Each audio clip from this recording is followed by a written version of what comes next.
Welcome to the show. You might know me as the Breaks DJ Demonic, but as a listener or watcher to the show, you may recognize me as someone who has appeared on the show 3 times in the past. So it's only fitting that I be the one that gets to turn the tables and interview tonight's guest at least once. You will know him as a dance floor destroyer that has been annihilating clubs, raves, and festivals across North America and Asia and sometimes Europe for decades. Someone you can always identify at a distance from his intense headbanging energy. But more than likely you recognize him for being the creator and host of this very show. Tonight we are going 14 feet deep with JELO. So what's it like over there? It's different. It's very different. I'm not used to on the other side of the table. Yeah, I didn't have an opportunity. I'm like, am I in the right place? Am I doing the right thing? I mean, but we're a podcast with a video element. So. That's true. Okay. So, but it's a unique situation for you because you're usually over here. Now you're over there. And yeah. Now you get to feel the heat. I'm going to feel the heat. Okay. Right. But there's no hot sauce. There's no hot sauce. Okay. So we have a lot of ground to cover in a short period of time. So let's get right into it. So we're going to go all the way back to the very beginning. I know from knowing you that you have a deep passion for electronic music, but where did that begin? And actually before that, let's go all the way back to where did your appreciation or love of music begin?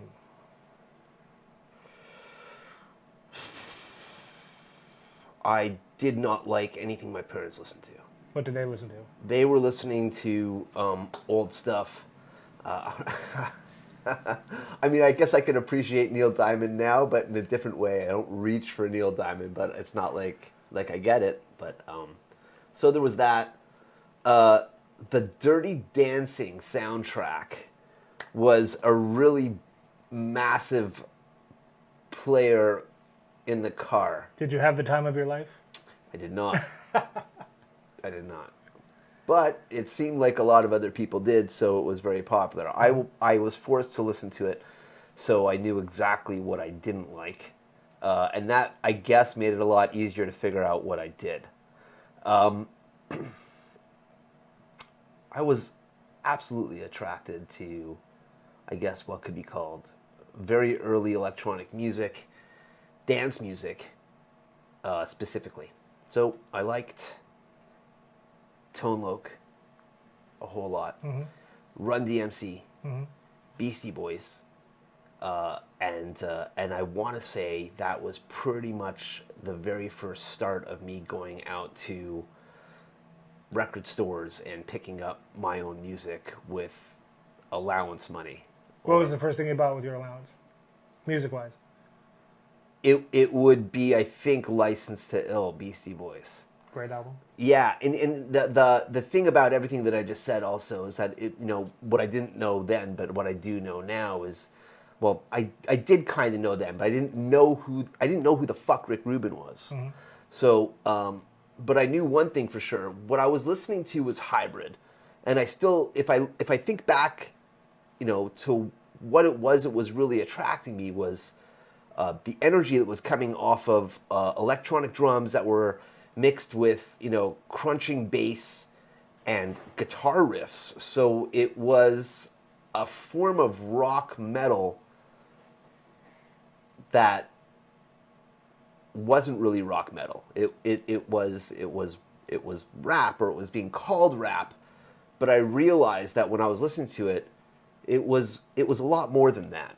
And I know that for a lot of people, they were associating with the lyrics, the MCs, but for me, it was the instrumentals that were, I didn't have the instrumentals, but I'm thinking about it was the music itself that was really attracting me. So, and from there, I liked a lot of the pop music that was happening, but I was more on the dance side of stuff. So like, Opposites Attract, Paula Abdul. Mm-hmm. When that happened, Madonna, Vogue, I thought that was like... Vogue was great, yeah. Groundbreaking when I heard that. And I liked all of Madonna's stuff when it was happening. Like, it was absolutely catchy, and it didn't sound like anything else, and it was for sure dance music. And then my parents got divorced, and I started listening to a lot of metal. And that led me to industrial music. Now, once I got into that, I was absolutely attracted to the high energy, the BPMs, hard hitting. Of course, the lyrics that were associated were very, aggressive. Yep. So that matched what I was looking for at the time. I'm not quite sure exactly what you asked.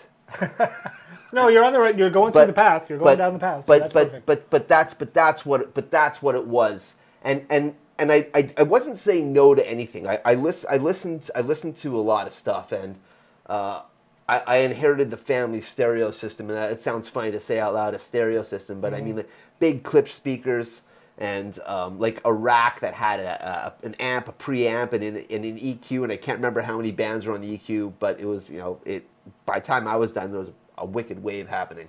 And, because I'd play the fuck out of it. And I think that would probably be the start of it, where I was bending shit while I was listening to it, and then I started to make my own mixtapes. And the pause button was my crossfader. Yep. And that's actually, it's funny that you mentioned all that. So that seems to be the common trend with most people. Sure, I've heard a lot. I didn't actually know that about you. That we actually sort of we got the first start with the Beastie Boys. Tone Loc, I don't admit that publicly a lot. Why not? I don't know. Have you gone and listened to Funky Cold Medina recently? Yeah, it's still good. Fucking banging. So is Wild Thing. Yeah, Wild Thing banging. For sure. But that whole album, front to back, is not bad. Even though those are the two hits, but Paula Abdul, I was a big Paula Abdul fan, but that's actually pretty interesting. So, so that's makes sense as a progression. So, what actually got you to the electronic side of things? I mean, Art of Noise, because it was weird because and I talked about this for a second. We had Ben on the show, that when I heard Peter Gunn, I was like, the fuck is this? I even admired Jive Bunny and the Master Mixers. Me too, yeah. And mostly because it took all this music that my parents were listening to that I just was not fond of, and it mixed it up and it was stabbing and sampling shit, and it was going all over the place. And I mean, I think this is maybe the birth of Jock Jam. If you think about the fast edits and the sampling that the song was doing. And, I guess all of that happening got me there. The real thing that attracted me most, and I guess that put me where I am right now, was listening to Dr. Trance's Dance Into the Light. Now, I was listening to a lot of electronic music before that, but the thing about the mix that I didn't know was that the mix. Now, I was already on my own. I moved from that stereo unit where I was trying to record stuff, on a tape and make my own sessions to listen to. And then I eventually got a dual cassette deck, beatbox. Yep. Common path. Me too. And the high-speed dubbing made the tape making way better. Absolutely. And so when I was listening to this CD, I was like waiting for it to end. So the CD ends. And so my brain's exploding. So I'm like, that wasn't one song. And the track listing was listed on the back as well. I mean, because I didn't get a bootleg. I'll digress real quick. I had a friend of mine, Oren, who was in high school. I didn't have a lot of friends in high school. And I was listening to a lot of techno music, and that was absolutely not darling in any way, shape, or form. At least at my high school. I went to a high school where everyone was listening to Grateful Dead and Fish, and that's not what I was doing. And he was constantly showing up on Mondays to school, looking like he'd been through the ringer. And like literally show up to class with like those big fly sunglasses, and it's like, at the desk, and I'm like, what's up? He's like, man, I'm going to these parties on the weekend. They are fucking ridiculous, and I end up it goes for 2 days, and I'm just like, and I'm like, I'd heard about it, so I said, is that raves? That sounds. I'm like, that's not for me. but he was not stopping with constantly talking to me about it because he really wanted me to come and hang out with him. And so we'd end up in my basement listening to music, and he left the CD. And for like a week, I stared at it until finally I was like, what the fuck is this? And that's how it happened. So that's how I listened to the Dr. Trent. Had it not been for Oren, I don't know if maybe I would have, in the timeline of things in the quantum realm, somewhere down the line, I still would have done JELO. But yeah, Oren brought the CD, and then I listened to it because there was no breaks in the music. I was fascinated by this, and that's what got me out, because I had to see what was going on.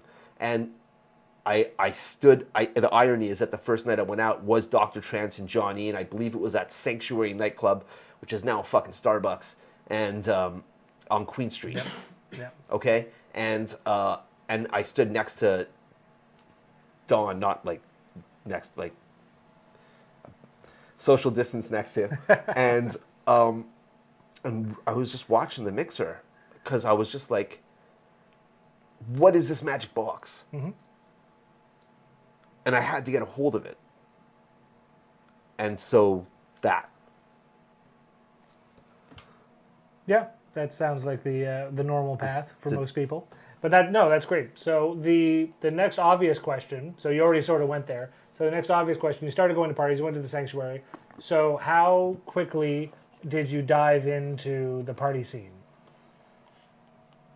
And do you remember your first, so Sanctuary was a club. Do you remember your first quote unquote rave? So yes and no. I went to something. I can't fucking remember what it was, to be honest. How about that? I just can't. But I did. What's the first one you remember? G3 Boo at the Haunted something at CNE, which I still think back. That was the one with the die cut flyer. It was the die cut ghost flyer. Yeah. It was one of the greatest parties I've ever been to. Oh, your mic fell. Oh, I got it. That's okay. There you go. We're high tech over here. It is. It's just you were. You can get you. Look at that. You're making the magic happen. So good at that. What I do here. I'm high tech. Yeah. It's one of the greatest parties that I've been to, and not because the first thing. I've been to other parties I felt equally as great as that, but fucking rave inside of a fully running haunted house on in and around Halloween. Yep. I was just like they had, I'm not quite sure what it's called, the maze thing that you walk through and then people in costumes jump out, Shazam, and try to get you. And someone did get me too. Yeah, I just think back. I loved the exploration mixed with the music, and it was just a really crazy experience to be somewhere like that, because I'd been going out to clubs, and I mean, sometimes, and I'm obviously going to generalize, you go into it and you're like, here I am, I'm in a room and everyone's socializing and there's booze in the corner and there's music in the other corner and ooh, lights flashing. Great. Now what? And I like the idea of AR. I like mixed reality. If we're gonna go out and get involved in something, then let's open up that rabbit hole and I'm gonna go into it with you together, and then that's the experience. We're like, whoa, where are we? And you brought up controversy before we started. I'll tell you this. And this might be controversial, and I'm not trying to upset anything. I'm just trying to say that some of the best music experiences I've ever had have been in my headphones, either when I've been in, or if I've been in the car, where I've got the music fucking running at the place that I want it to. I'm playing exactly what I want to listen to. It's matching the vibe. I get to pick what's happening. I'm on my own, and I disappear. The road's in front of me, or I'm on a run outside, or I'm at the gym and I'm training, and my body is on automatic. This is the disappearing act. Mm-hmm. This is the magic for music with me. And so I've never lost that love affair. This is a big part of where my fire is that, I mean, I'm in love. Mm-hmm. So and sometimes love's tough. Believe me, I've thought about breaking up. You know, a number of times. And I don't know if it's been because of the music or if it's because of everything else that comes along with it. I'd have to really sit down and think about that. But I know that you can't have one without the other. It's true. So let me ask you this then. So it sounded like, if I can unpack what you just said there, because it was a lot, that you actually went to normal clubs. That didn't do anything for you. You went to raves. Raves did more for you because that had the more interactive experience. How long was it from when you started going to raves to the point where you decided, I want to be that guy up there? I want to be that guy up on the stage. It's really selfish thing to say, but it matches what I was just saying to you, which is that, you know, when I'm on my own, I get to pick and choose what's happening. Now, I think to myself, I don't know if that's because I'm sometimes just so trapped in my own bubble, or if it's just that's just really how it is, and maybe it's the latter. It's really how it is. So if I'm genuinely excited about something, if a new track comes my way, and it's not even about playing it out, you know, now I would say that, but let's go then, you know, a new track came my way, and I got a hold of it, and it was working with me, and I felt the music. When I play it, you know, like I have my own rewinds. I'm my own jungle MC. I'm calling my own rewinds. You know what I mean? And Yep. and not just that, but you know, I know something's seriously working me if I turn it up on my own. Mm-hmm. When you hit that volume knob, that fader, when you hit it and you want, you know,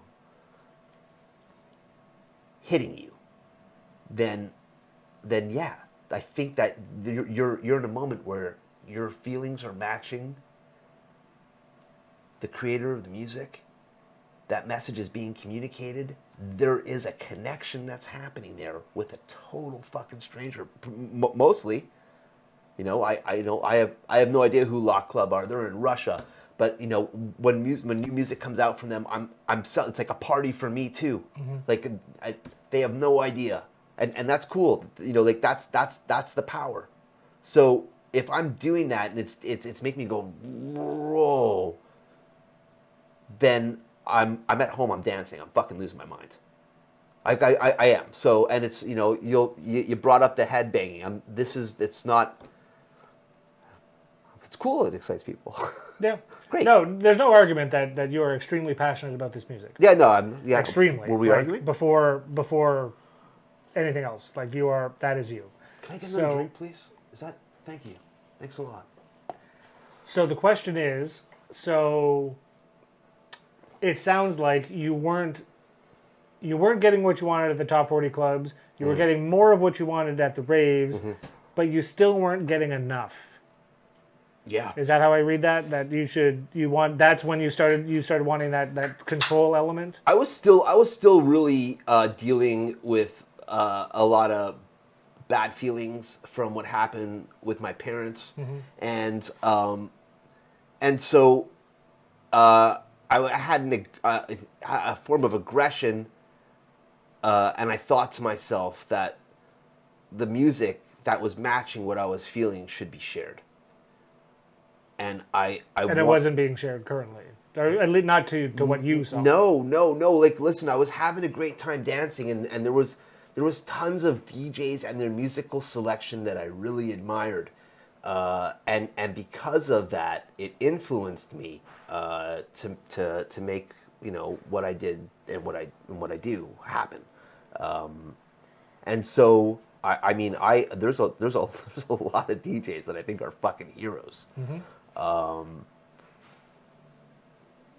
But I'm not sure, especially right now, that I could listen to a set and agree with all of it, and I'm not. I don't know if I'm supposed to, and maybe, you know, especially right now, I'm more fond of listening to original music that was made, or remixes, or you know, a bootleg, or something that happened, rather than a mix set, you know, because I started as a DJ, and so I'm really like, you know, hand on my chin, sitting down, you know, and then obviously if I get up, if I turn up the mix, if I get up out of my chair and I'm dancing, then it's working, and I love that when that happens. But I think, yeah, it's what I said. I spend so much time listening to new music and trying to get a hold of new music and trying to and keep pushing forward towards something, because I don't like marinating around a vibe or something for too long. I like that the idea of whatever it was that I fell in love with and that I wanted to share, and that has transformed, you know, somewhat, but the core of it I feel is still the same then as it is now. So if someone listened to JELO in 2003, you know, and now in 2023, for example, in a couple of years from now, I feel like that would be, you know, there's not a big stretch, you know, and I like that. That's for me, because, you know, if I put on a specific band, I don't want to name somebody right now and call it out. I want to hear that, and I get it.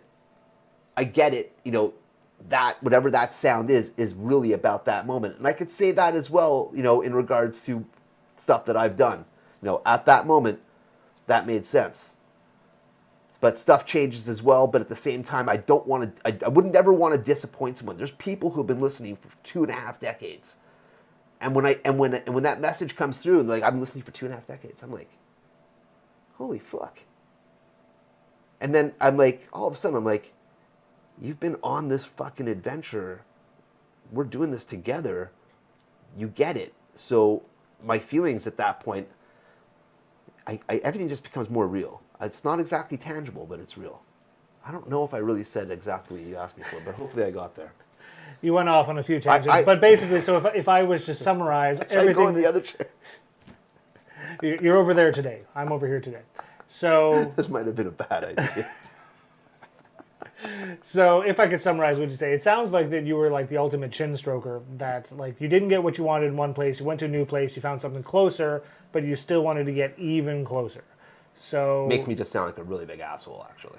Not really. No, it's just if anything, it makes you sound passionate, and there's nothing wrong with that. So let's stay in the past for a minute. Let's talk about that transition from the dance floor to the decks. Everybody wants to know the early struggles of any up and coming DJ. So tell me about the first event that you played as JELO. Or as a DJ in general. Maybe that was before JELO.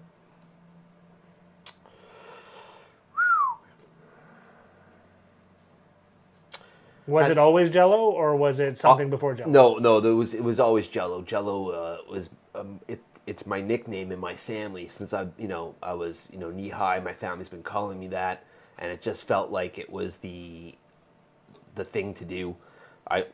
Big comic book fan and loved X-Men. For a second I was DJ Colossus, and then I was like, no, meaner. So there was another name. Wolverine. Maybe not publicly. In my brain, I thought about it, but I didn't get there. So, and then I was just like, you should go by my real name, be like, DJ Joshua. I was like,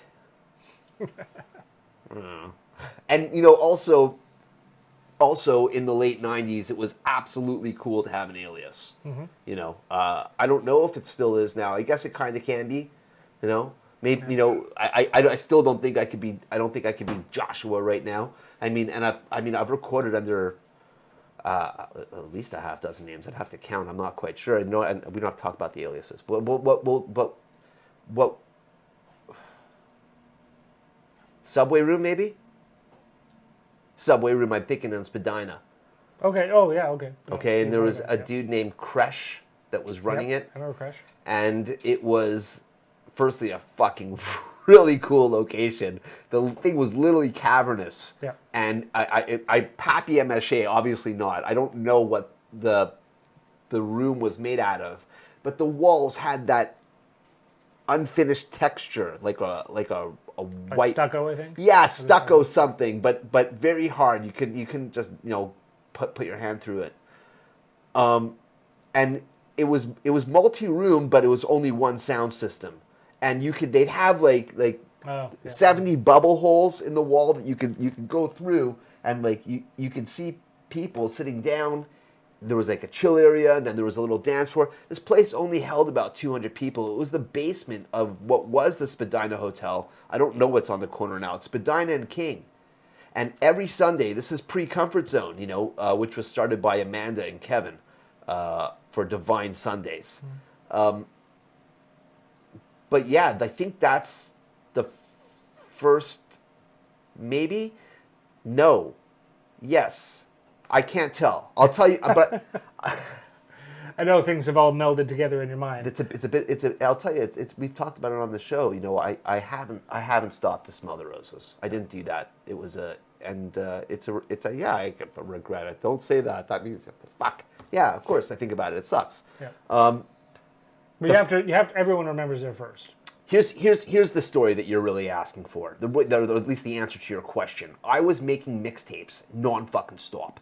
I have no idea how I graduated high school because I would literally, I'd be like, it's lunch. And I lived like 3 blocks away from school, so it'd be a massive, hustle, showing heels back to my place. Mm-hmm. And once I got there, jam, and then be like, oh shit, I missed first class. Okay, fuck it. I'll get to be like, oh, okay, next thing school's over, but I'm still going. Yep. And so, early days of making mixtapes is not like now, like I make a mistake, no problem, like delete the file, cut out, edit, go over it again, whatever the fuck I want to do, and make it go. Mm-hmm. But everything was recorded in real time on an audio cassette. So if you made a mistake, you could record over the cassette if it was just a jam. But if it was a cassette that you wanted to duplicate or hand out to people, then you wouldn't want to do that because you wouldn't want the audio degraded to a really shit place. Yep. Where people would be like, this is a shit tape, and chuck it out the window, which was a big thing to do. If your tape didn't get chucked out the window, then you were in a good place. So didn't Lush say that? Yeah. I think he said exactly that. That was a great show. That was a good one. Yeah, he's dope. So let's keep on that path of the early days, because everyone likes to know where people come from. They want to know the struggle. So you had your first show that you can remember, at least, at the Subway Room. It was Cyrus. Your first show was Cyrus? Yeah. Really? How did that happen?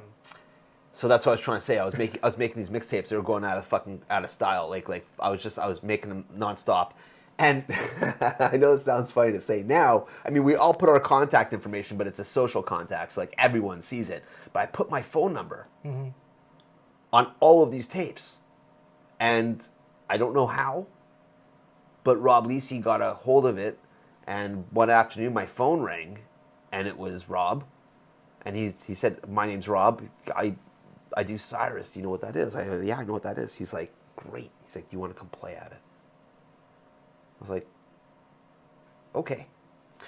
So I did. Your first show was a Cyrus party. He put me on at 3:00 in the morning in the house room, and the dance floor was really happy. Yeah, and I was having a really good time. It was an absolutely memorable night. I played right after Algorithm, who got into a fight with the sound guy right in front of me.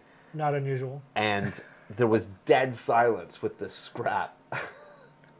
I mean, scrap. And room stop. And Rob came to the stage and goes, "What's going on?" I'm like, "This has nothing to do with me." I'm literally standing at the side. He's like, "I can see that." He's like, "Listen, we're gonna clear away real fast." He goes, "Can you play some music?" I could have put on, I could have put anything on. I could have put anything on. But the first kick drum, it was a lion's roar. From 1,000 people, a lion's roar. Everyone was just so happy to hear that drum, and so was I. And it just set the tone. And for the next 90 minutes, it was just fucking go. And I still remember it.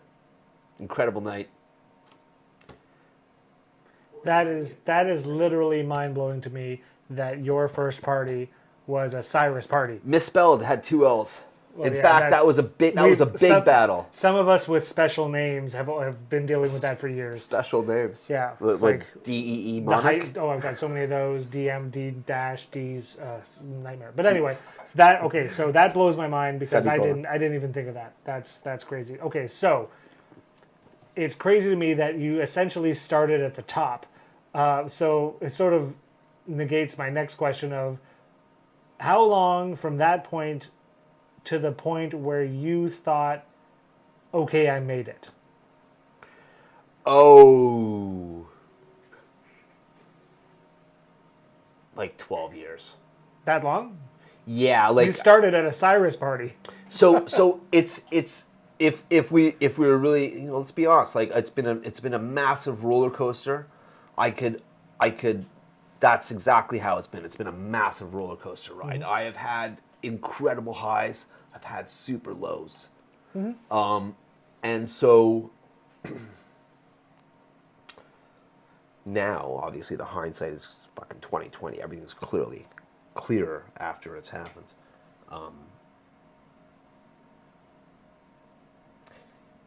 In 2007, I started making money.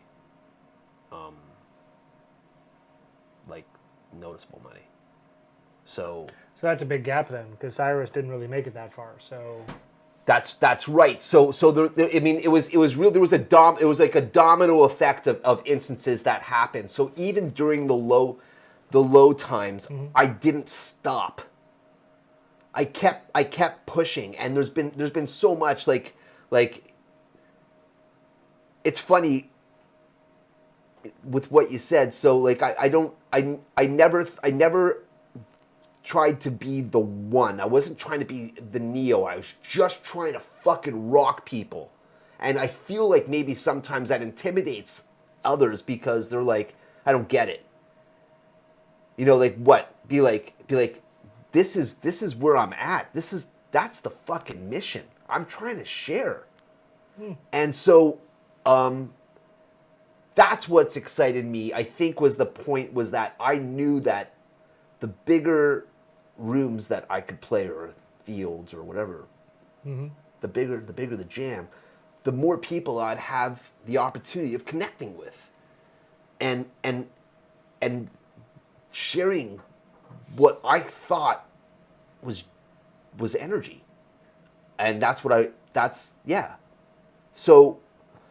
So where was it in 2007 that you're like, okay, this is it, I'm here?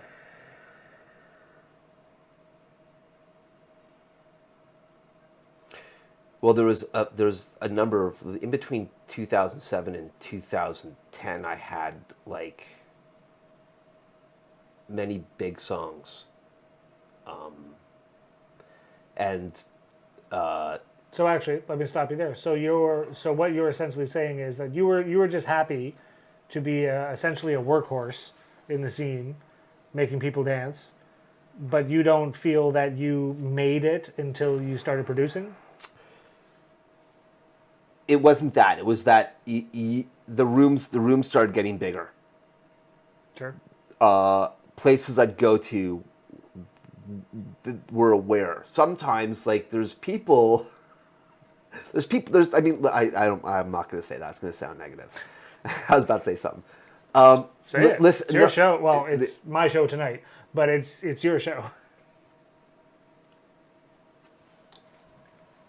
I started playing bigger rooms, and I also it was not hard for me to go out for dinner or get new clothes or pay rent or stuff like that. So because right out of college I started doing JELO full time.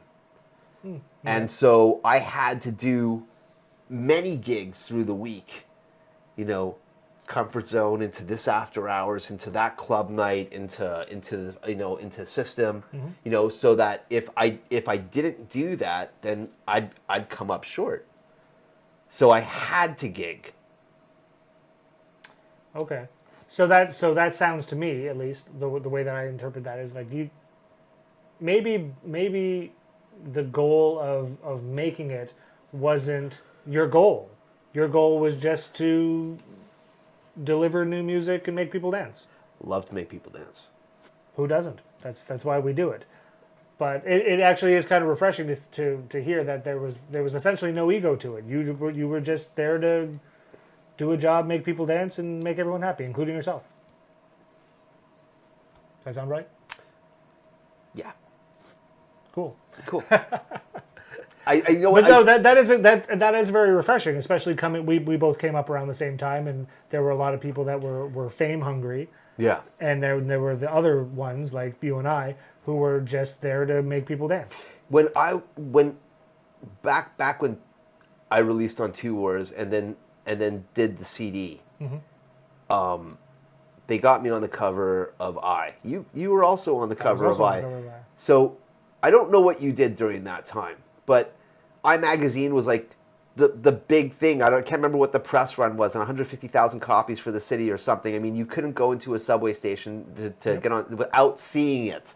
Didn't matter.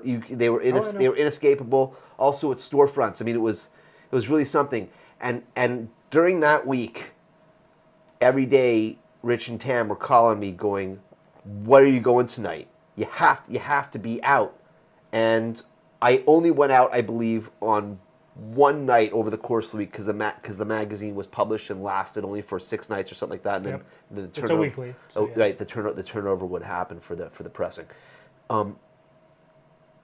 I didn't want to go out because I was like, oh fuck, and this is the thing, like it's kind of no one knew who the fuck DJs, what they looked like. Mm-hmm. I mean, this is kind of what they're just shadows on the stage. That's what made Daft Punk so cool, right? Is the fact that they were blowing up in like a global way and truly mega connecting with a lot of people, and they put masks on, so that that you could be standing next to somebody and not know. Yep. And I think at the core of electronic music, there's something there that's about that, where it was like, you don't have to look at me. You just have to hear me. The anonymity of those dark rooms where you were just the guy in the corner with the stylus lights. And maybe that goes back to what you were talking about and Alias and the reason why was this form of being anonymous and just being. Yep. So and everything that and therein lies the rub. Everything that I've just said to you it's nearly anti-industry. So it's been an absolute struggle for either people that I've worked with or even just in the trajectory of my career where there's been instances where someone's been like, how did you not do this? And because I was like, that's why. So for everything that I've achieved, whatever awesome sauce, I did that. And for everything that didn't happen that could have been greater, I did that too. Fair enough. So nobody does it alone. And we've already learned tonight that Robbie gave you a great push with your first major booking. Like, I'm mind blown by that, literally. Took me forever to get in there, but that's beside the point. Is there anybody else that helped open doors for you or push you over the edge or give you that helping hand? Dr. Trance, 100%. Right? Yeah. Big time. So? Fuck. Put me on the radio like a half dozen times. Booked me for all the effective parties. You brought up the... you brought up that I should bring up the question to Marcus about who auditioned in his basement. I had to audition in Don's basement, but not for Don, for Matt, and that was his partner. Right. And Don worked extra hard to put me in front of people, and so this is all really tying together. I've been on this oil slicked hill trying to talk to people who are either promoters or record labels about the music that I'm interested in or the music that I'd like to release. And it feels like, each and every time I hear it's too hard. It's too aggressive. This isn't the right vibe, man. This isn't what it is. And I'm like, motherfucker, put me on for 15 minutes and I will show you. Yep. Okay? I will fucking show you. But I'm on that hill still. That hill hasn't stopped. I think Don knew that. I think he saw it. I think he related to it because Don was absolutely interested in new music. Yep. He was absolutely interested in the trajectory moving upwards. Mm-hmm. That we weren't doing what we were doing. Let's do something different. Let's do something more. Let's expand. Let's get involved. Let's contribute. Not let's marinate. Yep. And so there's a lot of marination in all things. So I'm not going to be like, it's this industry and it's the fault. I'll be like, well, listen, it's a human thing. People get very comfortable, and any form of disruption can cause chaos. And I am a chaos bringer, so. We'll get to that. But yes, R.I.P. Don Burns. Absolutely. So you spoke earlier about just hammering out mixtapes. Yeah. So, and I've heard in the previous interviews that you've done here on the Utility Room that mixtapes were a big deal back then. Did you enjoy making them? Fuck yeah. Still? Yeah. So my Mixcloud's packed. I think the DJ mix is just not as absorbed as it once was. I think playlists have changed that. There's the accessibility. I've got like this hair. There's this accessibility thing with playlists that has changed the user, how the user operates with music. Yeah, today.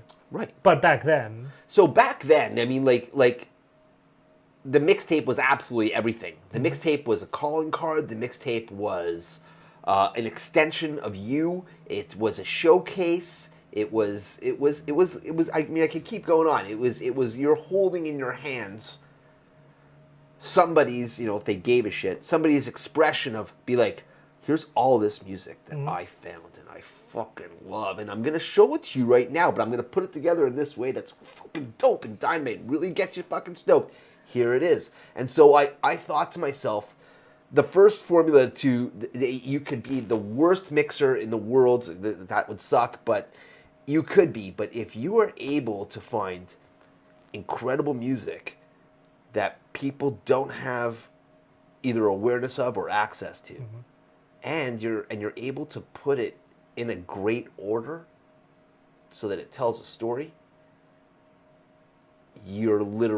that's way more than halfway there. That is, in my opinion, a magic ingredient to making a dynamite mixtape that will stay in rotation with somebody for a long time. I mean, there's some mixes, not just of mine, mixes that I listen to from back in the day that have just never left me.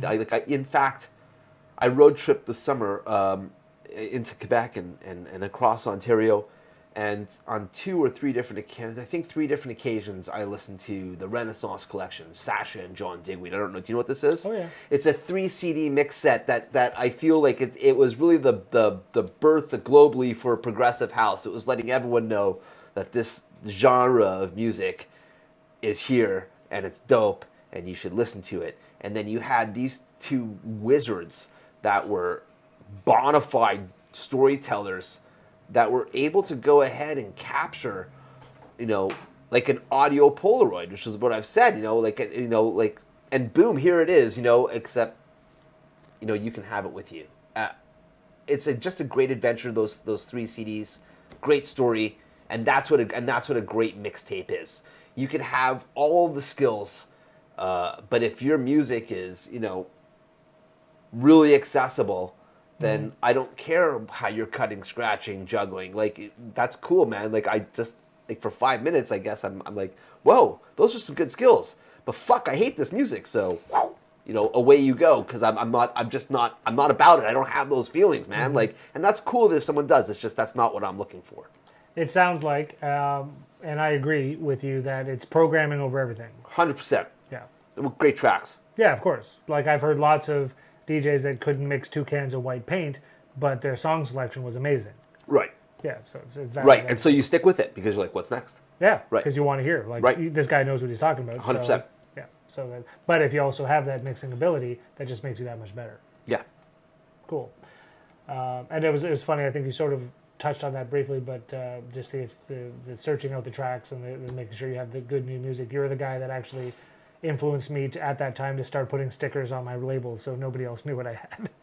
You know, it's funny how that made sense back then, but that would be the worst fucking thing to do now, right? Yeah. Like, I would hate it if somebody did that to me. But that also goes to show the era that we were in. Like, music was a lot less available back then. It's absolutely changed everything. It's literally been a theme on the show, and it's for better or for worse is the conversation. That's not for me to judge. I mean, in some instances, I'd be like, ah. In other instances, I'm like, huh? You know, so, because of accessibility, people are just interacting differently with media than they used to. And there's all kinds of buzz concepts, short attention span, or, you know, the new generation. I mean, that's what I was reading when I was a kid, talking about my, you know, like, be like my generation, how we're fucking it up. And now here's the headlines of that generation. They're fucking up. Like, they're not. They're not fucking it up at all. They're actually probably doing really fucking great. And we won't realize that until the next generation. We're all here, man. Yeah, well, I get it. Yeah. So, you spent a lot of time behind the decks, obviously, but you weren't always. That was mostly your thing, but there was a time where you did other stuff. Tell me about Subterrane.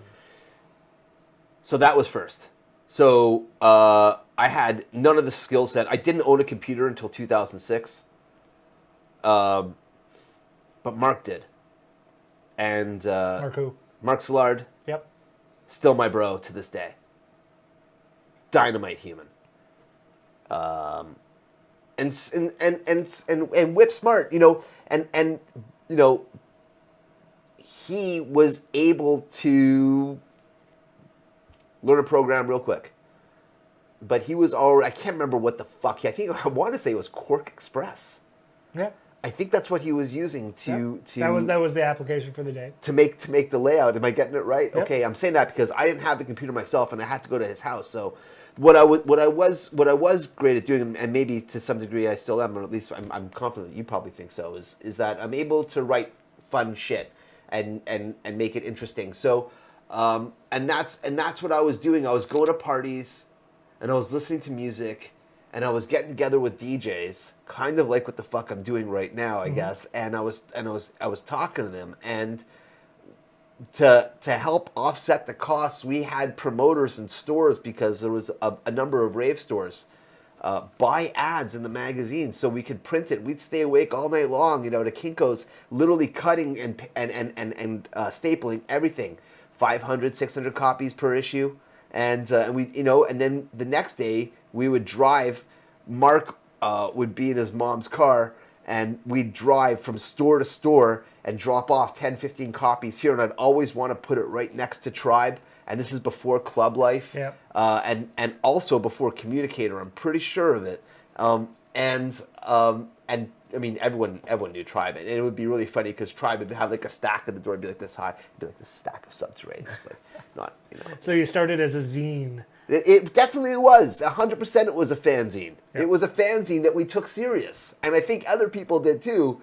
because we'd end up at people's houses as after parties, and we'd sit down and, you know, around the table to, you know, have a good time, and there it would be.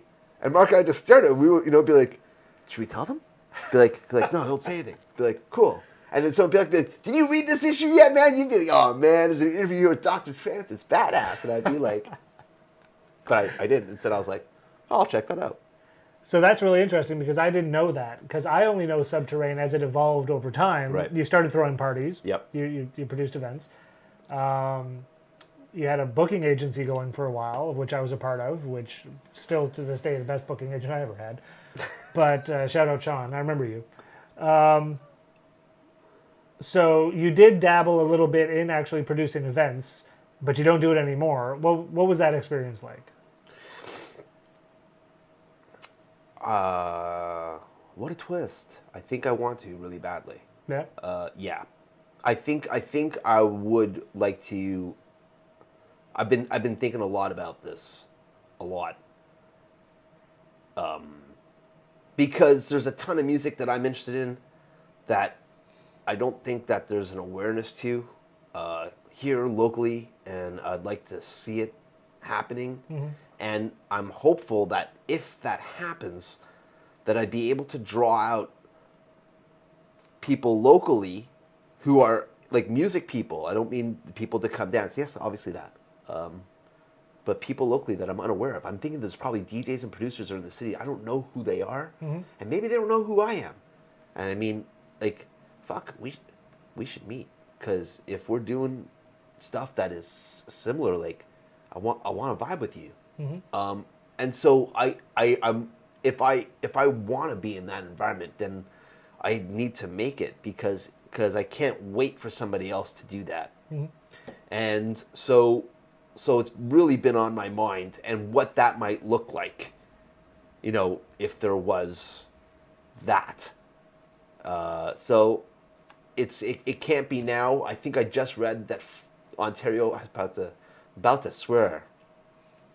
You already have a couple times, so Dude, why stop now? No. Ontario, I think, extended the orders till March. Yeah. Well, Did you see that? Yeah, I read it. So, I mean, it's really complicating. I mean, I never, I mean, not that I never did. I played in Toronto a ton in between 96 and 2003 or 2004. And then I really started traveling lots at that point. And then I only really played in Toronto maybe like seasonally, like 4 times a year. Yeah. So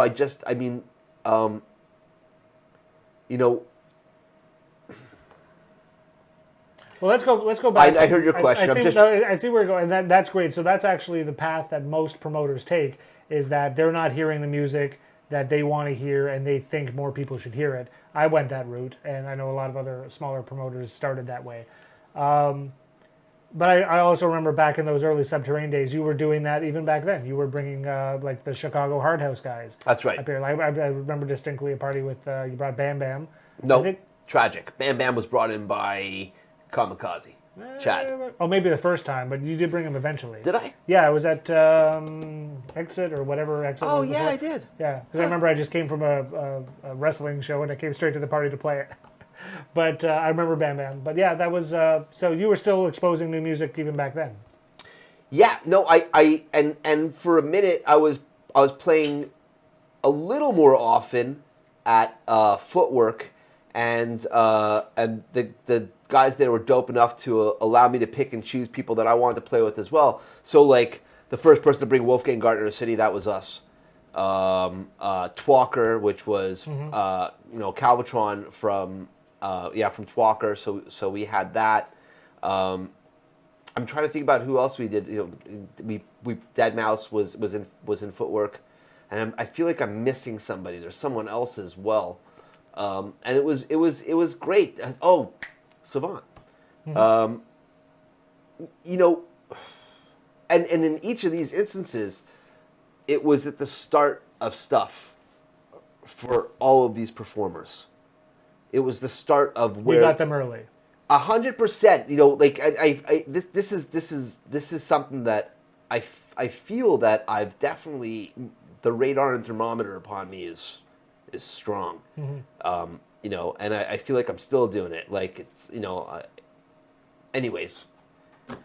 Yes. Spotting new talent is a skill. Sure it is. Sure it is. It makes a big difference to be in an environment, which is what I was talking about, where like minds are happening musically. Because, you know, like don't get me wrong, like I want to go out and hear all kinds of different genres too. But, you know, it'd be nice for that variety. If I could also go somewhere else where, and it's not like, believe me, I'd want to go where I'm not playing. I'd want to go and have a DJ dazzle me. Like, I'd like to go somewhere where I'm like, I don't know any of this music. I don't even know what the fuck genre. What am I listening to right now? Like, that to me is exciting. Yep. The idea of familiarity is not exciting. Yep. Right? If I know what's going to happen with your drop before it happens, if I know if the bass line is familiar to me, if the samples, if you've just gone and you've rinsed something that's quite familiar and you slapped it over something that is also very familiar, there's no challenge happening. So, I'm not saying that every musical experience I go to should just be jolt, jolt, jolt, jolt.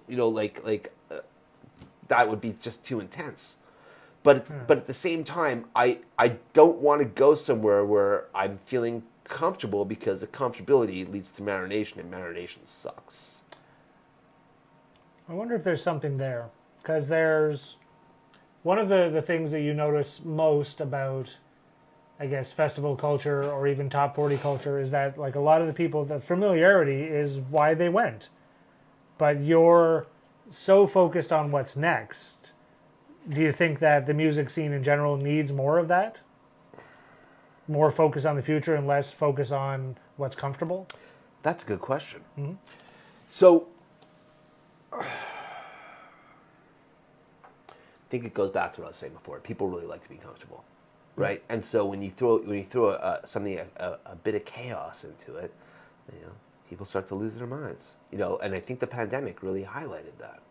All of a sudden, a great deal of privilege has been taken away, and most people, I don't know if they see their everyday activities as a form of privilege, or if they're grateful. Probably not on both points. I believe in people. I think that if anything, right now is probably a really confusing time, because everyone is so glued to being constantly jolted like that from their phone. I don't know if people even realize what they're scrolling through. No one's taken time to deconstruct what it is that they're scrolling through.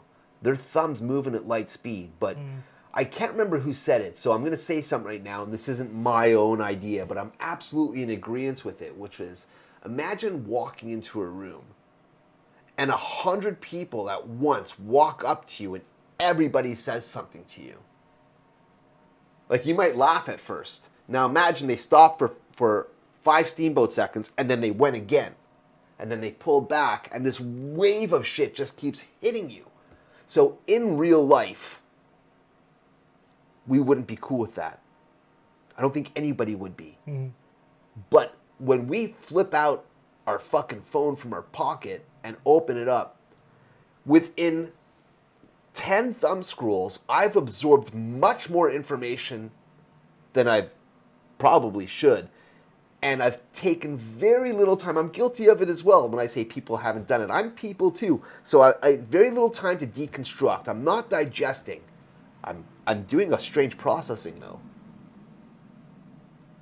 And it's caused division. I think that people are having a tough time talking to each other, and it's easier to go ahead and have a conversation with your thumbs. And you can say, well, because it's safer that way. I'd be like, maybe, but at the same time, it's because I don't think people know right now the other way. The exposure isn't happening. The exposure is happening to whip out your phone, send them a text. Why'd that happen? It happened because it was quicker, it was faster, and it was less work. So it's promoting laziness amongst people. Well, that's the familiarity thing. Marination sucks, Dan. It really does, but it takes, I guess, for lack of a better word, it takes balls to push things forward. Yeah, sure. Like I said, back onto that oil slicked hill. It's tough, but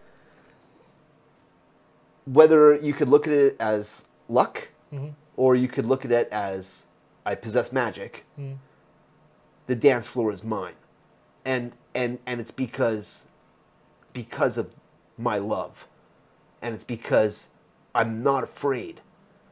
I'm not afraid to show.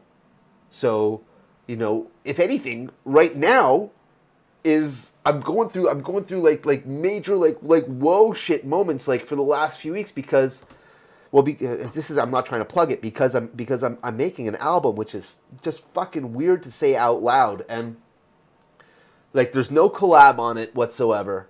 I'm really on my own. I'm left to it, and I'm in love with what I'm doing, and I'm fucking flying around my floor. I've already gone through a pair of socks. I can't remember what the fuck he asked me, but I'm having an especially good time right now. Yeah. You know, throughout, I've never sat down with the intention of having, like when I've told stories before, maybe I'd have 1, 2, 3, 4 of my tracks, a bootleg, an edit, and that did change over time. But it, you know, a good chunk of my set would be other people's music. So I was pulling other people's feelings that I felt matched my own, and then assembling it to go ahead and try and tell a fantastic story for whatever the length of time was. Back then was 90 minutes on cassette, and then when stuff went digital, I was like, some mixes are an hour, some mixes are 90 minutes, some mixes are 2 hours. Depends on how much music I was sitting on and if I felt that I should just keep going because the story wasn't done. Mm-hmm. You know, and now I'm doing the exact same thing, but I'm not pulling from anybody else. And so it's like, it's funny because now I'm looking at it and I'm like, should I release this mixed? Because that would be a trip. And like there are some albums that are like that, like some of the Chemical Brothers albums. Yep. Madonna's Confessions of a Dance Floor, which is one of my all-time favorite albums, produced by Stuart Price, Le Rhythm Digital. And you know, having an album that's mixed, I think is really interesting. And then it becomes a mixtape album and an album that's also a mixtape. You know, and obviously have an element where the tracks are mixed as well so that people can get a hold of it. And yep. And it'll be available on Beatport for sure. But like fuck man, I'm tripping. Because I've never put music together this fast before either. Yep. You know, typically that, you know, like touring is really hard.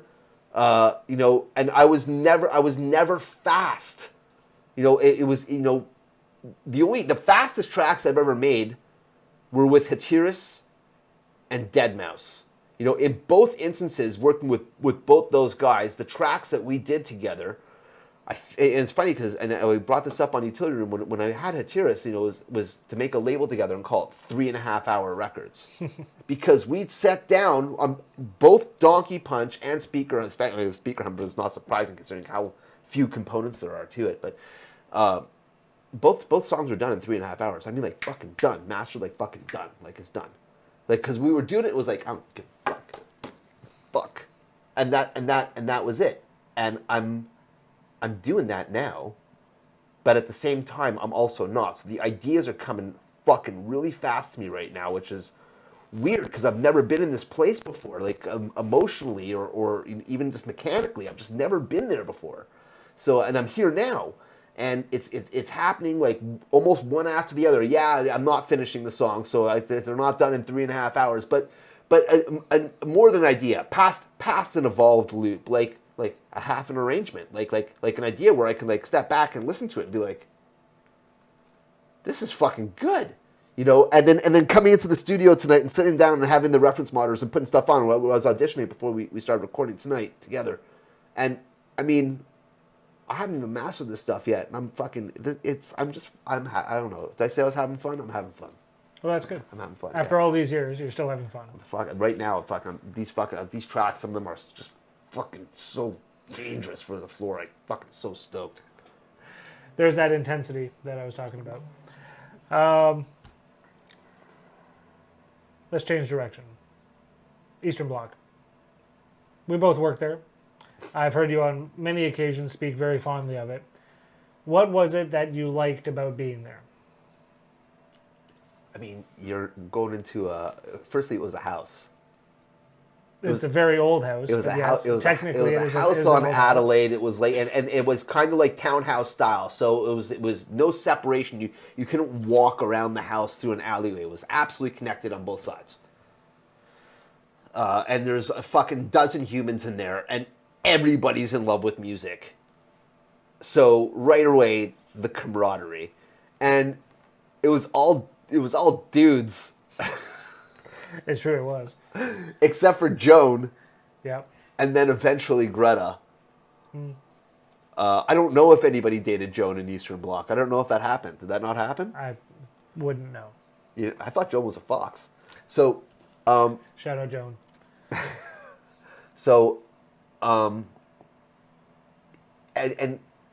none of us were doing the same thing.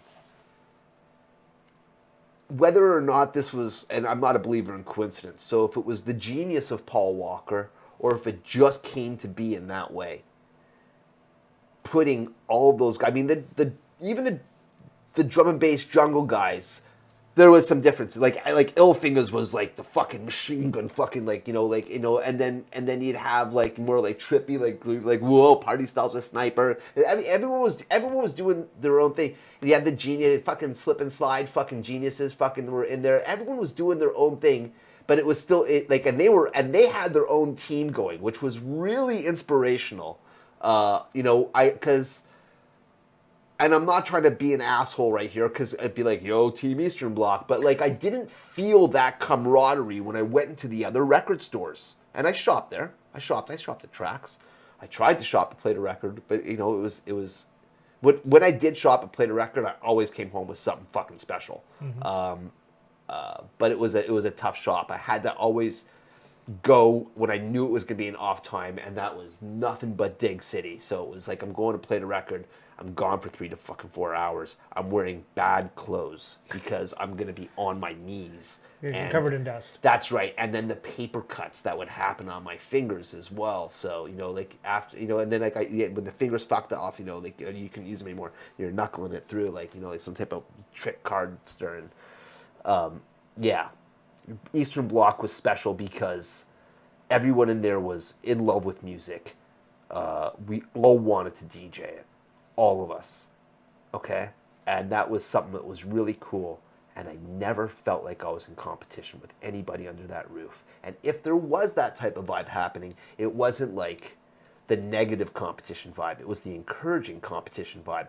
So it was really nurturing for DJs, all of us to be together. And it was kind of funny. It would be like, work is done, be like, yeah, see you later. Literally, and then be like Friday night, we'd be like at all of us, and again, we're all in different rooms, because, and that was the really cool thing about the store is that, it really was split, like fucking hardcore split, and so you were either going to one side of the store or the other, but the staff mixed it up. Yep.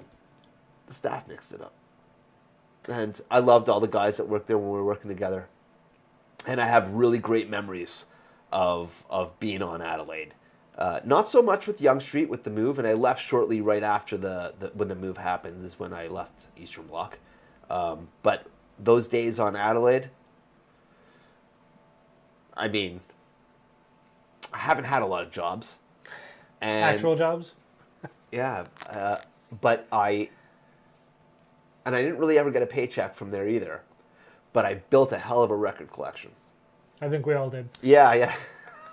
So, okay, let's go back to your passion for the mixtapes. I've heard in previous interviews that you've done here on the Utility Room that you liken the mixtapes of old to the playlists of today. Yep. Now, I know that you have a playlist currently on Spotify. I've seen it. For Utility Room. I think there's another one too. Is there? Yeah, you have some playlists. You've made playlists. I need to pay more attention to Spotify. Anyways. But, so what is your criteria for what makes the cut for your playlist? Same thing. What are you looking for like obviously I would assume that the purpose of a playlist now is to expose new music to people that are looking for you. You're like, hey, listen to this. I think the playlist today actually is a multi-purpose thing, and it may be the same way that a mixtape was multi-purpose. You know, mixtapes. So specifically playlists. I feel, yes, new music. Yes, see what I'm listening to. Yes, these are my friends. Yes, I'm promoting this music. Yes, this is my brand. So if you're on my playlist and I'm Paris Hilton and I'm shouting out a name. No, I like Paris. I'm not trying to be an asshole. I'm, that. So I think, and maybe the mixtape was a lot like that as well. So yeah, that's just it. See, like the thing is that, you don't have to be mechanically awesome sauce as a DJ, which matters to me. Okay, so just because I said like you can listen to a mixtape and the skill set doesn't have to be so strong. Like I'm good with it, but not at the same time. I've got to really love all that music that's there to say whatever. Well, a playlist is strictly programming, is it not? So because there's no mixing, especially on Spotify. I would not go on to definitely. So I know about the utility room playlist because back when we were having guests on the show and when I was playing music on the show, I'd take everything that people were playing or everything that I was playing, and then I'd take that and put those tracks onto the utility room playlist so that people, after they listened to the show, if they wanted to get the tracks or know what they were, they could do that. All right. You couldn't do that with a mixtape. There was no Shazam also in the early days of mixtape. This type of idea didn't exist. So, you would either, if you wanted that song, I mean, I hope your singing skills were, or beatboxing, you could get it involved if you were trying to explain it to, especially if it was just all instrumental without any type of vocal hook. You don't have those problems with the playlist today. So absolutely exposure is relevant, that people can still learn about new music through a playlist. And, a mixtape, for example, back then, we'd walk around with a fucking briefcase looking like, the Men in Black or the CIA. But inside was my 30 tapes, brah. I'm ready to rock your house party with these 30 tapes. And,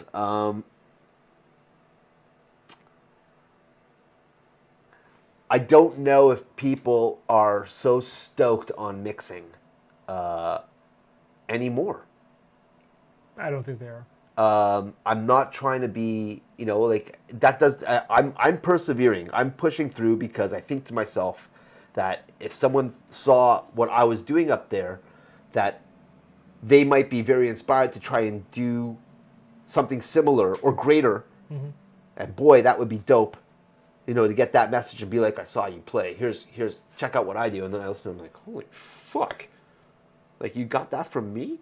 Like, hey, yo, you're up over there. I'm over here. Like, it's not, we are not the same. Like, I'm loving what you're up to. Mm-hmm. Again, that ties back to what I was saying before about being in an environment where there's some like-minded stuff happening. Did I answer your question? In a roundabout way. I think you got there. All right, so let's talk about, you dove into it a little bit earlier, so let's talk more about your productions. So looking at your discography, so over time you evolved from being just a DJ to making your own music. So looking at your discography, there's a lot of collaborations in there. You've had collaborations with Adam K, Fowler, Savant. You mentioned your work with Atiris. Obviously, there was the work with deadmau5. Do you enjoy the collaborative process? Yeah. What is it that you enjoy about that? I've been fucking super fortunate to go into rooms with people who have a skill set that dwarfs mine. And I was a fan of everybody that I worked with first, mm-hmm. which is why I wanted to work with them. And boy, wouldn't it be cool if I could sit down next to them and help steer the direction of what was happening musically. It's almost like pepper your own JELO flavor on it.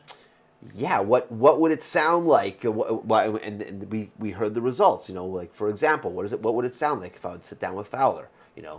I didn't collaborate with Fowler. Like we were working together. We knew each other for nearly I want to say almost 2 years before we did it, and he was asking lots. In fact, that was almost right away. It was like, let's do this, and I was like, no, and you know, there was a variety of reasons why I was saying no. You know, I also, you know, when I do work with artists, you know, I always. I'm taking second billing. I'm not trying to, you know, and that's never even I think I've had that. I'm not going to say who it was. Conversation like, I'm getting top billing. I was like, I don't care. Go ahead. You know, in fact, yes, you should. You know, because you're the super producer, and I'm the DJ. You know, like everything. I can't read music. And I mean, everything that I've ever done that's been melodic has been. It's like taking a bunch of darts, except the darts are fucking MIDI, and throwing it at the fucking page, and then deleting until something sounds palpable to me. The trial and error? I have tons of happy accidents. You know, like I think that's how most music is made these days. No. There's a whole, you know, especially with some of the people that I've worked with, there's a ton of mighty method. But yeah, like. I do love it. I've been really fortunate to sit down with people who are fucking amazing, and I felt that a lot of the stuff that we've done together has been amazing. I have been absolutely all over the map with Fowler in a way that I haven't with anybody else that I've worked with, and that's absolutely evident. Whether you Apple Music, Spotify, I think YouTube, and he still runs his SoundCloud. I haven't touched my SoundCloud in years. You see, you can listen to it, but. I mean, like, we've done stuff that is, like, borderline, like, massage parlor music to... Massage parlor music? Yeah, there's a song that we did together. What does that sound like? Well, the song's called... Not that I've been to a massage parlor in a while. I don't know what that music sounds like. The song's called Flight. You can check it out. You know, to me, it's... sounds like, you know, or maybe hotel lobby, maybe massage parlor is not right, maybe more hotel lobby, and then on the exact same, because it's an EP, it's called Something's Not Quite Right, and then the title song Something's Not Quite Right is a dubstep hybrid, and then there's a drum and bass track on it called Even the Noble Shall Fall, and then there's these two other tracks which are like very sci-fi western style country music sci-fi. There's no lyrics on any of it, it's all instrumental. It's very vibey. It's super different, you know. And then we've also sat down and we've done like fucking like the strongest tech house that like I could muster up with him, you know, with fucking razors and fucking lasers. That came out, I think, in 2017. You know, there's such variety that I've done, and that was, I think, the mission. Sitting down with Fowler was the idea that, so he writes tons of music for TV and commercials, and you know, has had tracks in Rocket League. I don't know if anyone plays that. You know, if they're listening, you know, he's amazing trajectory on his career as an artist. Absolutely uninterested in touring. Just doesn't give a fuck about it. Just does. And you know. I'm probably saying it wrong. If he's watching, me pissed. It's just, I don't think the idea of the live show hasn't been realized for him, and he's absolutely elated to stay in the studio and create magic there. And hopefully, don't hate me, I've said this the right way. You mentioned earlier, you alluded to it, I think you brushed over it briefly, that you do have a whole bunch of other music out there under a number of aliases. Do you want to let the people know what any of those aliases are? So they can check it out? No? I mean, it's not hard to find me. SoCan or ASCAP or something. I mean, you know. Yeah, SoCan and ASCAP, those are where most people hang out on the internet. You could. I mean, I'm just saying. Listen, no. I listen. This is JELO. I don't really want to talk about like the other things are other things. So they're other things. So it's not relatable. Okay. Yeah. Fair enough. So, do you want to at least elaborate on the? You mentioned it at briefly in previously, the new project that you're working on. You're super excited about it. I am. I'm fucking absolutely stoked. So I can tell that just from talking to you over the past couple of weeks how I can see it in your eyes how passionate you are about it. I didn't think I'd be saying it. So I'm making an album. I didn't think I know I've done EPs. I've done I don't know how many singles. I haven't kept count, and it was never about that. And that was just it. And that's what I was trying to talk about before, is that everything was like, okay, I've got these 3 weeks off from tours and gigs. Time to make a track, and make the track really great, so that people want to play it and be awesome, and that you want to play it too, and all this got to fit, and then sometimes I had to walk away from it because it'd be like, oh fuck, I've got all these shows, and then once the shows started happening, so all right, so typical process, it's so a booking comes in, all right, and since 2006, I've been digital. By 2007, I was absolutely. Actually, that's probably wrong. 2008. 2008, I think I just stopped using CDJs. Mm-hmm. Where I was just like, no. And you know what? I haven't seen really the full functionality of all the new players, but I do pay attention to both A-Track and Craze, who are, to me, those are fucking amazing DJs. Yep. And man, some of the mixing consoles and the decks now, with pads and the editing and sampling, all of it looks, it looks fucking cool. But I don't have the hardware at home. I've been away from it for so long. And I'm not afraid of getting back onto a turntable. I actually keep a small stash of vinyl in the house still, because all my vinyl is in storage. Like storage, like not here. Like I'd have to go somewhere and then to dig and find records. I couldn't even imagine doing that right now. But I also wouldn't want like the old days. I wouldn't want to necessarily do an old school set anyways. A lot of that music, while I still adore it, just doesn't sound as great to me. Some classics have aged beautifully, but most dance music, in my opinion, has not. Mm-hmm. That's because of the mastering and the mixing at the time, and just the production in general just wasn't the same thing. And there was, listen, people want to say that there's a lot of, bad music right now, and there was a lot of bad music then too. Especially, nothing sucked more than getting an amazing song with the worst pressing on it ever. So you're just like, ugh. And I'll tell you, I'll give you one. John Starlight, Blood Angels. Do you know this song? Know so it was a darling anthem. John Starlight is Kernkraft 400. Zombie Nation. Okay. And there's an alias. I hope it died. See, I was like, I'm not saying who I am, and I'm spoiling somebody else. That's edit. So that song, I fucking love that song. I beat the shit out of that record. I really did. Regardless of the poor mastering.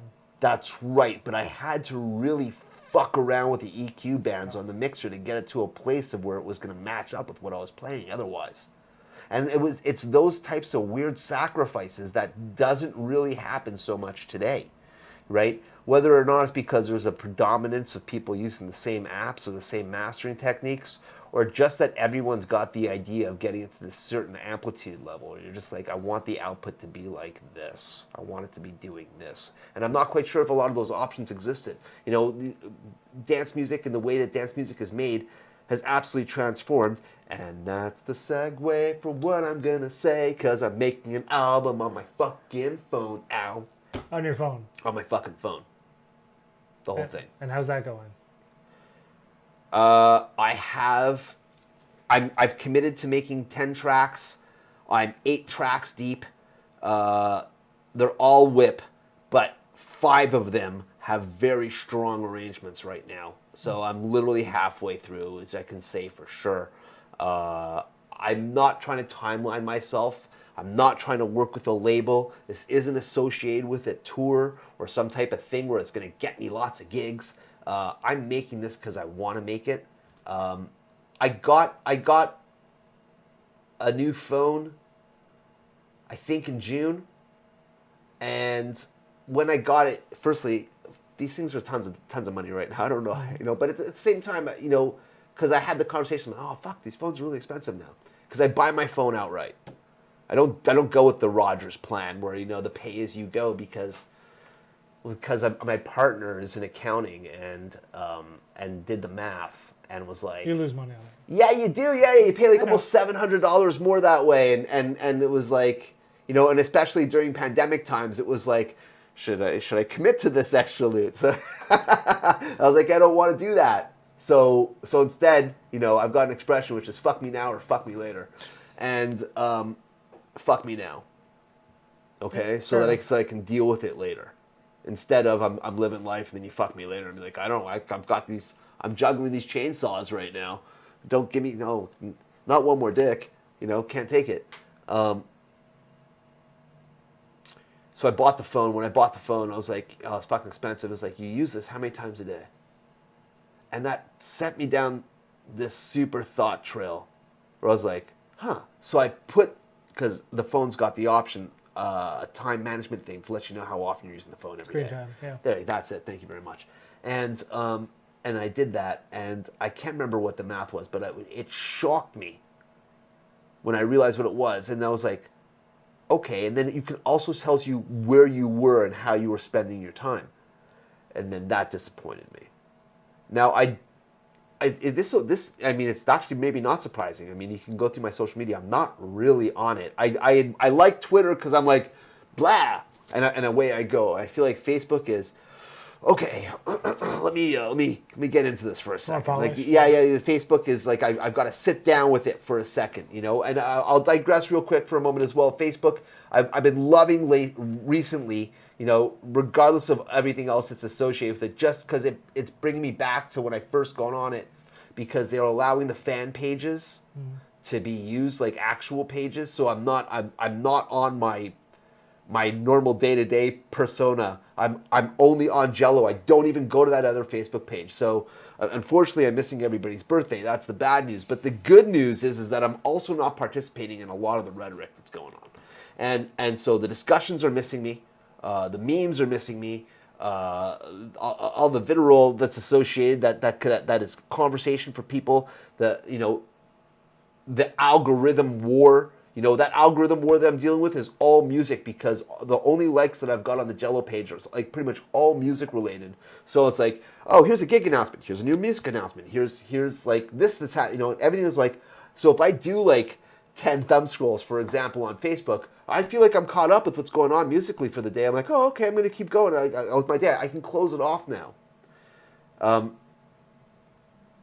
I didn't want my phone to be a social media box for fucking $1,600 or $1,700. That's fucking weird. And it felt like that's what it was. And I was like, and also like, I never spent the time learning how to use any of these things. I don't know how many different phones I've had, but many.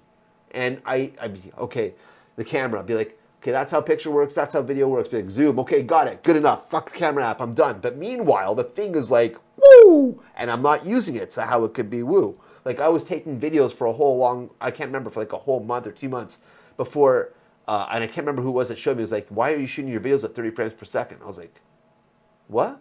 Be like, you know, you can switch it to 60, right? Like, that's why you have this dope phone, is to go to 60 frames per second. Be like, where's that? Be like, click, be like, and I was like, maybe I should sit down and watch a YouTube to figure out how the fuck this camera works. But this is the beginning of it. I didn't want my phone to be something that I used for just updating. You know, it's the most important tool that exists for humanity today. Good or bad, regardless of your feelings associated with that statement. It's what I believe. And I'm not always where I need to be.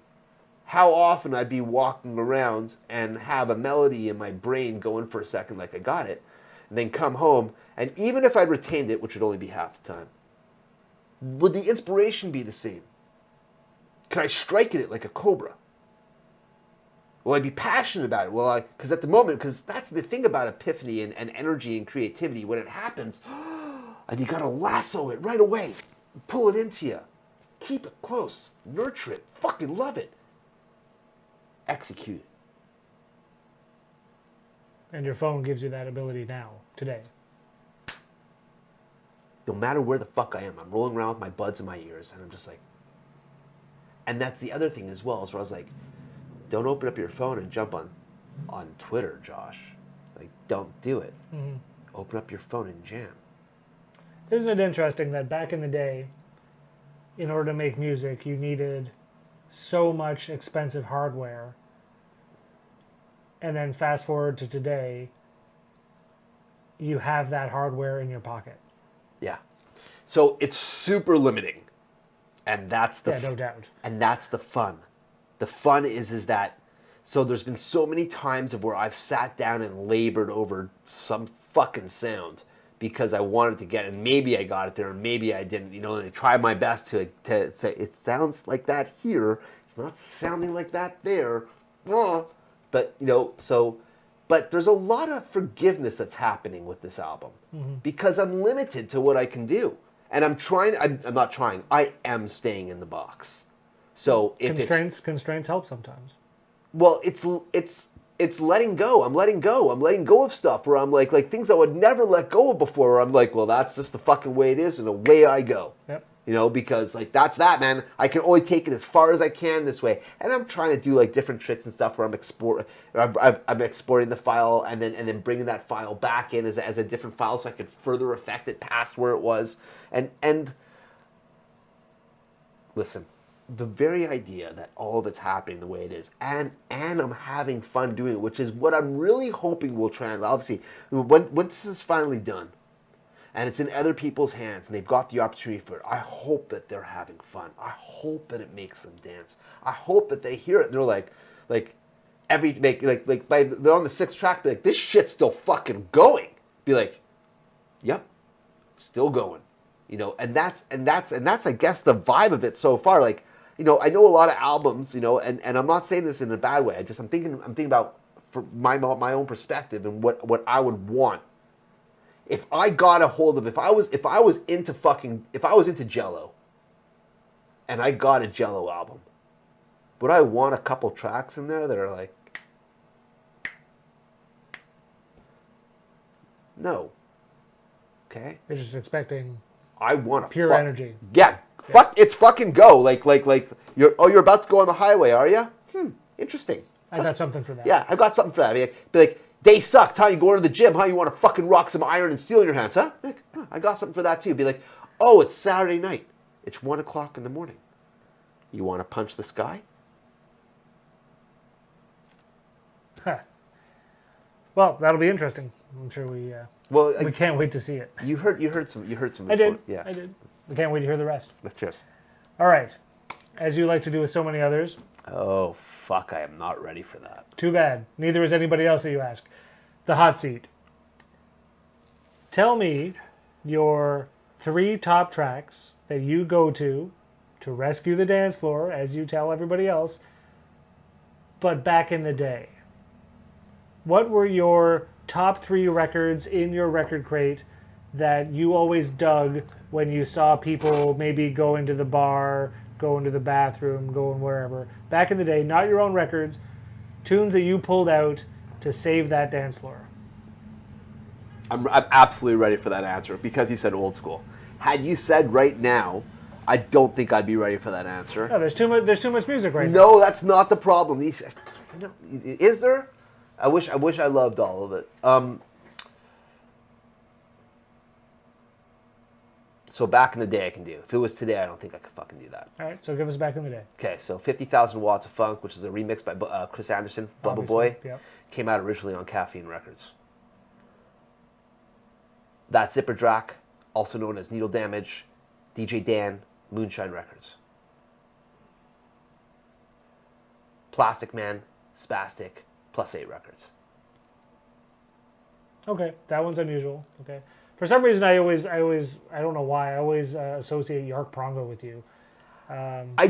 Listen, I am, and that's, I'm about to do the alias thing. Do you know who, I was about to say, do you know who Yark Prongo is today? Tell us. Do you not know? I'm asking. I actually don't know. It's Chocolate Puma. And Yark Prongo, before Yark Prongo, I believe Dobre and Ski, and the Good Men before that, which their very first big song was I paid $50 for that record.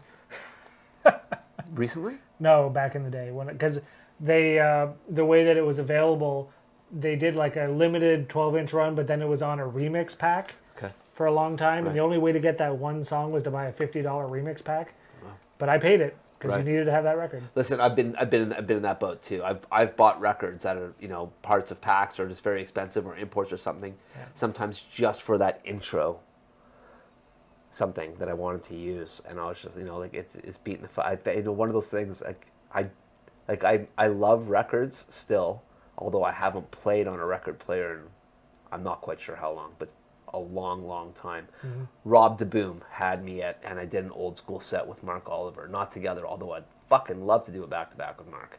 But I played vinyl there, and I think that was 2016 was the last time I touched vinyl. Crazy. Yeah. That seems like forever ago. Right. And anyway, so the Yark Prongo thing, love them, absolutely, moving through your system. They're also Basco, which is a record that you love. Yep. Everybody's going to the bass. I can't remember what that song's called. Close enough. Right. So that's them. In fact, most of the stuff that came out on Pissed Records was them. Renee and... can't remember. Anyways, they're absolute dance music legends, and I do love them, but... yeah, I'm being really specific with your question, that the answers to your question, which is that Spastic never left my bag, box, key, hard drive. Still, I'm using it, so it's absolutely certain that it's there. Needle Damage was a game changer for electronic music, and I'm literally suggesting that it's a bookmark for a time. Because that was the birth of Hard House, but it was the celebration of it. And so I thought to myself, and it went all over the place. Trance DJs were playing it, techno DJs were playing it, house DJs were playing it, and it really, it transcended rooms and floors. And so, yeah, a very important record, and I'm not quite sure when the last time is that you've listened to it. It's one of those instances where it's not my favorite recording, but I would still play it. In fact, I think I did play it on Utility Room in 2020 or in 2019 when we were doing sets. And then Chris Anderson was the producer's producer. He's very underrated. And was one of those humans that if word got out in the record store that there was a new Anderson release on the shelves, it wouldn't last very long. And it was definitely underground music. Chris never tried to be the darling. He just was. And when that Blubba Boy remix dropped, that was a bona fide excitement and a very wanted white label. Yep. I remember it. Yeah, it was, and so I got a really early copy of it, and I mean that's one of those instances where, you know, the reason why things changed was accessibility, is because I'd have stuff in my box that no one else had. One of those instances was this 50,000 Watts remix, as well as I had to borrow it from another DJ because I can't remember how this DJ got it, but I had the white label for Needle Damage as well. And this is one of those things where, you know, you turn up at a gig and you'd have a song that maybe, you know, a part of the floor heard another big DJ play it at the rave, and then now they're over at Limelight Wednesdays, and then, you know, or System Soundbar, and then on, you know, you're dropping that track, they're like, oh shit, let's go, because I haven't heard it since that person was in town. Yep. Right. This is I'm not quite sure if that's a problem anymore, or a solution, and that's why it makes a whole lot of sense to edit everything that you're playing, which is, I'm wrapping all this back around, because that's what it is in my sets. I was saying, you know, in 2007 or 2008, I went absolutely digital.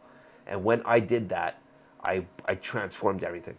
There was nothing that I was playing that came out the way it was. Like, you'd be like, oh, I have that track on Beatport. Be like, you do not have this track. You have something that's like it, but you do not have this. And so and that was the thing, you know, because I was answering before with the records. I'm making the records and the singles and the touring. I'd go back on tour. I wasn't making music.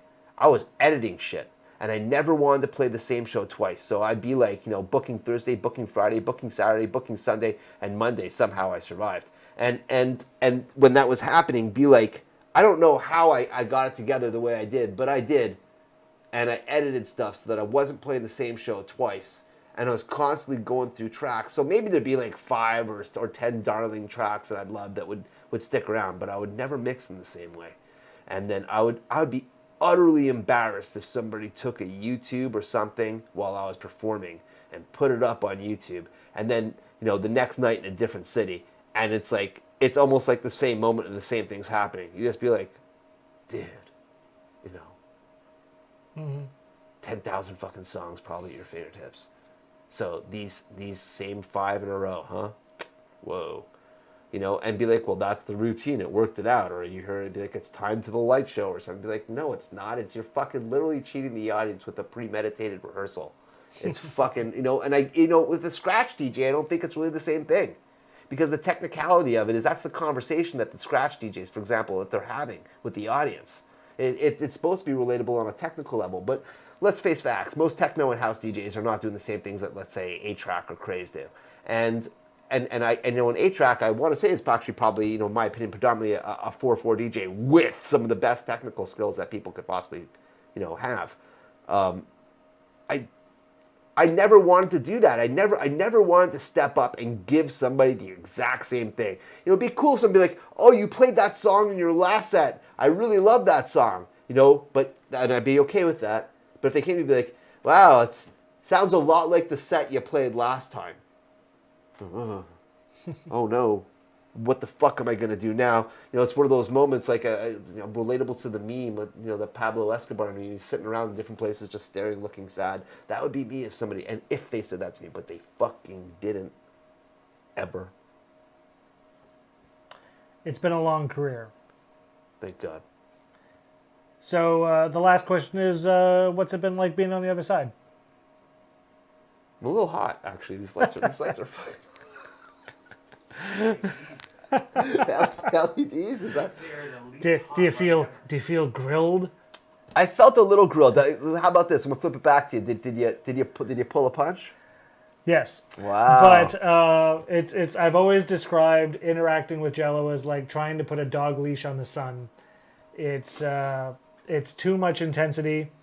It's hard to harness you, but we got where we needed to go. Did I do it? You did. We got where we needed to go. We told the stories. Okay. So that's great. Yeah, it's been fun. Did you have fun? I did, Dan. Thank you there very you go. much.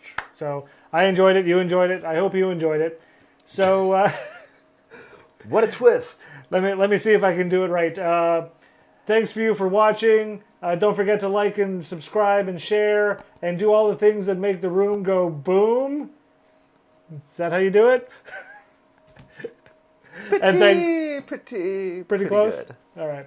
But thank you for watching. Thank you for listening. We'll see you next week.